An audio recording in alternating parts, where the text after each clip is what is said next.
I secretly loved him for 10 years. Never thought that even having his child was a mistake. He pushed me onto the operating table himself, saying, "Anyone in this world can have my baby, except you." There's no one to argue with anymore. The only voice, the constant chatter beside me, is gone. What's the meaning of life now? Isabel! He called her name, his large hands tightly gripping the hand of Isabel Lopez, which was hooked up to the fore. The place where the needle had gone in was slightly swollen, making it clear she was receiving treatment, and it reminded him that all of this was real. Jason Smith said, "Listen to me. You can't have anything wrong. As long as you wake up. As long as you wake up, I'll promise you this. If you want to keep the child, you can keep it. I'll try to control the way I've treated you before. I'll slowly try to forget all those past grudges, as long as you wake up." He originally promised Isabel Lopez like this, but in the end, it turned into a temptation. "As long as you wake up, I'll give you both a complete home, a loving home. I'll love you both well." The final plea. "Isabel, please, wake up. If you really leave, I'll be left all alone, just me." 2 days passed, and Isabel Lopez was still exactly the same as before. She showed no reaction. The only sound in the room was the beeping of the medical machines, signaling that her life was still going on. Jason Smith watched by her side, his heart full of both urgency and sorrow. "Mr. Jason, please don't worry. A vegetative state is a long-term process, a very prolonged process. You need to mentally prepare yourself and not give up until the very last moment." The doctor advised him like this. Honestly, if the person in question weren't Jason Smith, the hospital wouldn't have paid as much attention to the situation. Even the way the doctor spoke would have been different. If it were any other patient, he would definitely have said to prepare for the worst. If this situation continued and the high medical costs became unbearable, they would have no choice but to watch the patient pass away. But now, the person in front of him was Jason Smith. Money was not an issue. The key was managing the emotions of this person. If his emotions weren't handled well, who knew what he might do? The job he had was hard to come by, so it was best to cherish it. That's why his attitude toward Jason Smith was particularly gentle, trying his best to present the situation in the best light. Wait. Is this all you know how to do?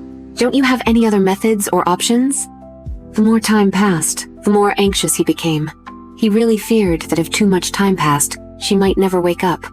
His emotions had been unstable these past 2 days, and more accurately, they had been bad. But he had been trying very hard to control them. "Mr. Jason, this is the same everywhere in the world. Our hospital is one of the most famous nationwide. If we can only wait, then everywhere else is the same. So please, try to remain patient." He said, "Everything will take time. We will use the most advanced treatment methods for Miss Isabel. Please rest assured about that." This was a very official statement, but it was the only approach available right now. He wasn't wrong. Worldwide, this was a difficult issue. Many people wanted to find a breakthrough, but so far, no one had succeeded. It still depended on the patient's fate. Sometimes, in this world, superstitions are really hard to ignore. There are times when patients are on the brink of death, yet they manage to turn back from the gates of hell.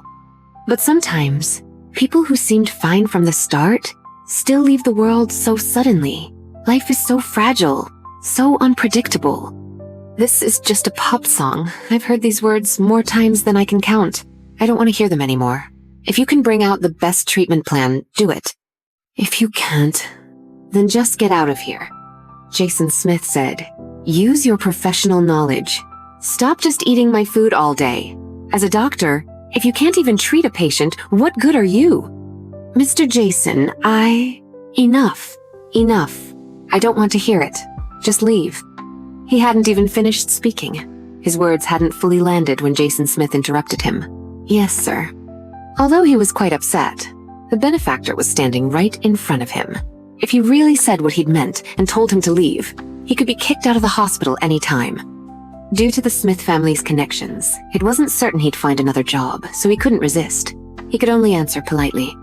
He didn't want to lose the job he'd worked hard to get, so after the scolding, he quickly turned and left, fearing that if he stayed even one more second, Jason Smith might change his mind and make him disappear completely. After the doctor left, only Jason Smith and Isabel Lopez remained in the room. To be precise, Only he remained, as Isabel Lopez couldn't speak now. She was as good as non-existent. Jason Smith stood there for a long while before slowly walking to the bedside, taking Isabel Lopez's hand. "Don't be afraid. I'll find a way to wake you up.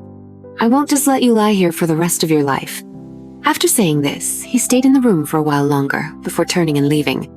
Just after Jason Smith left, Latina Mera opened the door to Isabel Lopez's room and walked inside.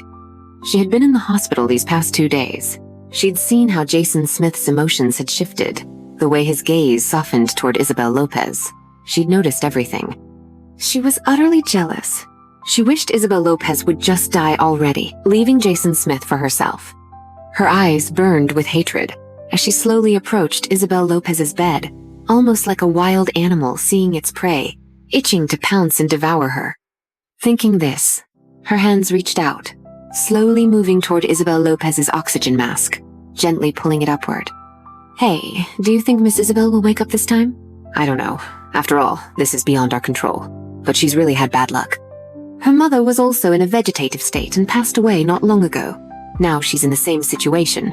Seems like she's walking the same path her mother did." Latina Mera was startled by the sudden voices of 2 people talking outside.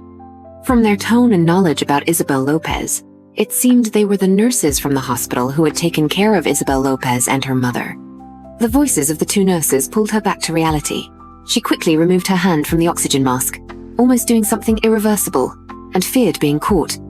Thankfully, or else she wouldn't know how to explain it to Jason Smith.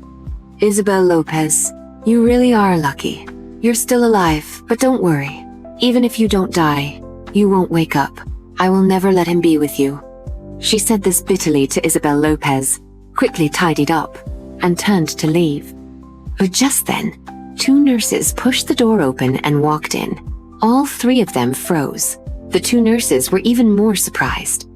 Latina Mera, although surprised, quickly composed herself. "You? Oh, I'm a friend of Isabel Lopez's. Just came to see her." Before the nurse could finish speaking, Latina Mera interrupted her, explaining, "Oh." The nurse said along, "Oh," thinking that some unfamiliar woman was about to do something bad in Isabel Lopez's room, but it turned out to be her friend. "Well, Miss Isabel is still in the ICU.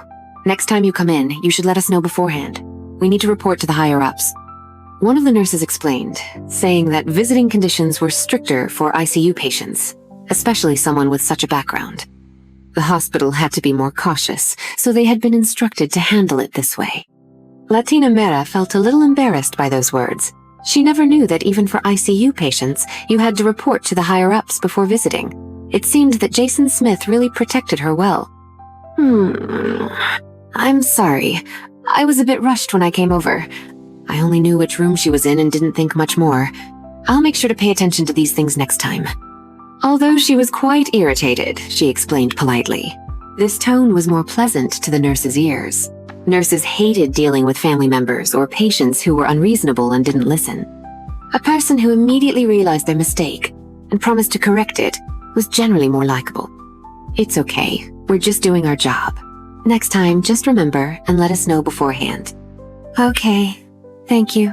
Latina Mera smiled and nodded, then said to the 2 nurses, "Well, I've seen her now. I still have some other things to do, so I have to leave. Isabel is in the hospital, and I hope you can take good care of her." Of course. If you're busy, go ahead. We'll take care of things here." Latina Mera nodded again, smiling. "All right, thank you." After saying that, Latina Mera turned and left the room. It was better to leave sooner rather than later to avoid any problems if Jason Smith heard anything. After leaving the hospital, Latina Mera took a taxi straight back to the villa. She had been staying there recently. She had suggested moving in, originally hoping to get closer to Jason Smith and, on the other hand, to undermine Isabel Lopez. She hadn't expected him to actually agree. When she first suggested it, she never thought he would, so she was surprised, but also quite pleased. What she hadn't expected was that, not long after she moved into the villa, Isabel Lopez ended up staying there too. When her mother passed away, she secretly felt a little pleased, thinking that the person who made Jason Smith unhappy, the one who had caused Tang's father's death, was now finally getting the punishment they deserved. But she never expected that Jason Smith would do such things to Isabel Lopez right in front of that person's memorial. Others might think he was mistreating her, being cruel to her, trying to humiliate her. But only Latina Mara could see that Jason Smith loved her so much that he was almost going crazy. Completely driven mad by Isabel Lopez. He loved her desperately, but due to the grudges between their families, Jason Smith had no choice but to bury that deep love inside, unable to express it. He must have been struggling within himself, torn, but in the end, he still couldn't escape his feelings for Isabel Lopez. In the end, he couldn't control himself. After collecting her thoughts, the car pulled up in front of the villa. The residential complex had rules. No vehicles were allowed inside unless the person lived there. So their car was parked outside the community gates. Latina Mara composed herself, got out of the car, handed the driver the money, and walked straight toward the entrance. "Miss, your change." "No need." She didn't even take the change, just turned and walked toward the community. The driver called after her, but she waved her hand, saying she didn't need it. The driver was stunned for a moment before shaking his head and putting the money back. He wasn't foolish enough to refuse money. The people living here really were ridiculously rich, just saying no and leaving without a second thought. The class divide in society was truly heartbreaking. If only he could be this rich, he wouldn't have to run a taxi all day. Back at the villa, the maid asked if she wanted something to eat, but she acted as if she didn't hear. She didn't respond, just threw her bag on the living room sofa and went straight upstairs. Once in her bedroom, she curled up in bed and fell asleep. When she woke up, it was already 8 or 9 in the evening. She slowly turned over, then got up from the bed, walked downstairs, and after washing up, she went directly downstairs. "Has he not come back yet?" she asked. The maid shook her head and replied honestly, "No." After saying this, Latina Mara, already angry, slammed a cup she was holding onto the ground, making a loud crashing sound. Everyone in the living room was startled. In an instant, the house became eerily quiet. Everyone held their breath, not daring to make a sound.